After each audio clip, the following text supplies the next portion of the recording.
안녕하세요, 유틸리티입니다. 오늘은 르노어 입문자용 기초 가이드를 알아보겠습니다. 숙련된 플레이어라면 알고 있는 내용일 수 있으나 기본기 체크용으로 도움이 될 수 있습니다. 르노어는 단순한 스킬셋과 많은 시식이, 상대가 대처하지 못했을 때의 고점 등 스승 딜러를 입문하시는 분들에게 좋은 실험체입니다. 하지만 이동기가 없고 생각보다 팔이 길지 않아 스킬을 적재적소에 쓰지 않으면 쉽게 위험에 빠지는 실험체이기도 합니다. 이 점 인지하며 르노어에 대해 알아보겠습니다. 르노어의 패시브는 소위 말하는 비문학처럼 보이지만 사실 알고 보면 굉장히 간단한 메커니즘을 가지고 있습니다. 르노어의 패시브는 총 3가지 효과를 가지고 있는데, 체력이 50% 이하인 적에게 피해를 입히면 중첩을 쌓고 그 중첩의 미래에 쿨다운이 감소가 증가하는 식입니다. 마지막으로 세 번째 스킬이 강화되는 메커니즘까지 있습니다. 초반부터 쌓는 스택형 패시브인 만큼 초반부터 교전을 많이 하며 패시브를 많이 쌓을 수 있으면 됐습니다만, 르노어 본인의 초반 교전력이 매우 뛰어난 편은 아니기에 주의가 필요합니다.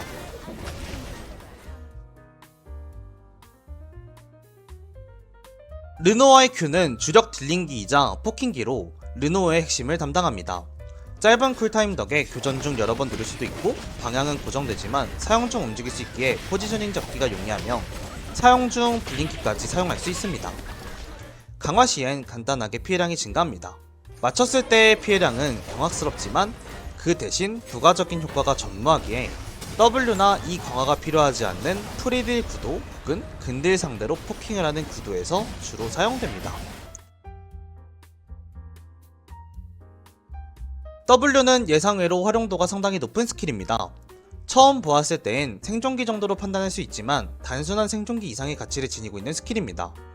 강화 시 보호망량 증가와 이동속도 증가 기믹을 가지고 있는데, 이 점을 이용해서 포킹전 도중 강화 W를 사용, 보호막과 이동속도를 받은 후 Q 포킹을 통해 상대의 포킹을 실드로 막아내는 이기적인 딜 교환을 할 수 있습니다. 또한 생존기로서 사용할 때도 보호막과 이동속도는 중요합니다. 생각보다 강화 W의 이동속도가 빨라 상대 근딜이 따라잡지 못하는 상황이 자주 나오니 도주 시엔 W 강화를 사용하려고 노력해봅시다.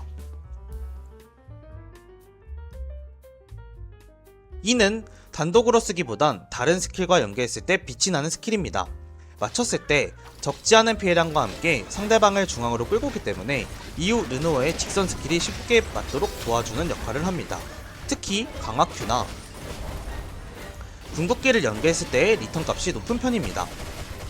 또한 강화 시 중앙으로 끌려온 적은 둔화되기 때문에 더욱 용이한 연계를 할 수 있어 자신이 대치 도중 능동적으로 무언가를 만들고 싶다면 일부러 강화 2 이후 스킬을 맞추는 걸 노려보는 것도 좋은 방법입니다. 궁극기는 르노어의 상징이자 맞췄을 때 기준 매우 높은 리턴을 가진 스킬입니다. 특히 유동적으로 포지션을 가져갈 수 없는 상태일 때 르노어 궁을 맞는다면 그 즉시 상대방을 괴멸시킬 수 있을 정도의 고점을 가지고 있는 스킬이지요. 그러나 빠르지 않는 투사체 속도와 더불어 바바라의 포탑, 이미 눕힌 상대의 시체, 루미 등에 막힐 수도 있기 때문에 어떻게 궁극기를 맞추는가가 중요한 관건입니다. 제일 좋은 방법은 앞서 이야기한 대로 이 스킬과 연계해서 사용하는 것입니다. 다만 강화 2가 아닐 경우 거리에 따라 궁 연계가 되지 않는 경우도 있으니 주의가 필요합니다. 또 다른 방법은 난전 속에서 궁극기를 사용해 상대가 시선이 분산된 틈을 노리는 것인데, 르노어 본인이 능동적으로 난전을 만들 수 있는 캐릭터는 아니기 때문에 상대방이 진입하게끔 유도 후 그 타이밍을 노리거나 하는 식으로 운영하는 것이 좋습니다. 르노어는 포킹형 실험체 특성상 앞선에서 스킬을 사용하는 경우가 많습니다. 그러나 이동기가 없는 뚜벅이 실험체이기 때문에 이 과정에서 상대의 진입에 맞아 죽을 가능성 또한 다른 실험체보다 높은 편입니다. 블링크에 대한 의존도도 높은 편이며 블링크가 없을 때 CC에 맞으면 죽을 가능성이 매우 높습니다. 또한 Q스킬 특성상 상대가 뒤로 넘어가 버리면 무기력해지고, 그렇다고 계속 뒤에만 있는다면 스킬을 맞출 각 자체가 나오지도 않다 보니 거리 조절에 있어서도 항상 신경 써야 하는 실험체입니다. 이제 이 점을 명심하며 르노어의 플레이를 살펴봅시다. 아군 11의 진입으로 상대방의 앞뒤가 갈린 상황, 강화 Q 프리트 후 이 궁극기 연계로 상대 11을 점사합니다. 이렇듯 모든 스킬 히트 시 탱커도 서서 죽일 수 있는 딜포텐을 가진 실험체입니다. 아군 11과 펠릭스가 마주치며 싸움이 걸린 상황입니다.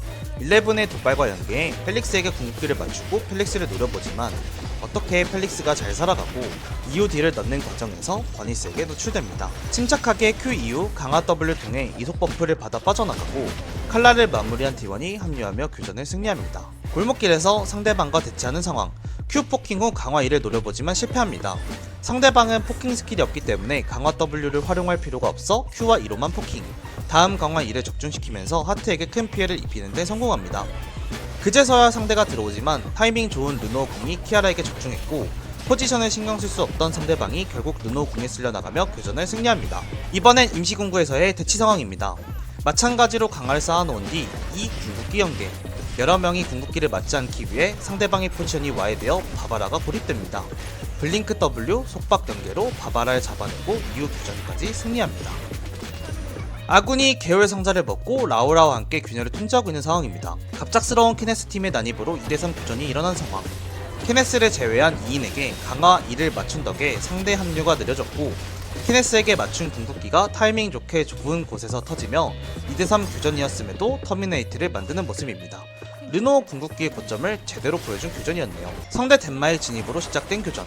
덴마가 양건모스를 누르는 타이밍에 확정으로 궁극기를 맞춰놓습니다. 하지만 덴마는 궁으로 빠지고 피오라가 르노를 노리는 상황. 강화 W의 보호막으로 스킬을 버티고 이동 속도로 오히려 반대쪽으로 빠지면서 안전거리를 확보한 이후 따라오는 피오라에게 Q를 쓰며 마무리합니다. 이처럼 강화 W의 이동 속도와 보호막이 들어온 이후 근딜 상대로도 유효한 점을 확인할 수 있습니다. 아비게일이 진입하면 시작된 교전, 제니궁 타이밍에 상대가 빠지고 이후 재진입하니 그 타이밍에 맞춰 궁을 던졌고 그 덕분에 아비게일이 진입하는 동안 뒷라인이 르노의 궁을 맞으며 상대 밀렴이 상대 소화를 눕혀버립니다. 고립된 아비게일이 빠지는 걸 기타 모스 두나를 통해 발목 잡으며 처치, 교전을 승리하는 모습입니다. 오늘은 르노어 활용법에 대해 알아보았습니다. 도움이 되었길 바라며 마치겠습니다.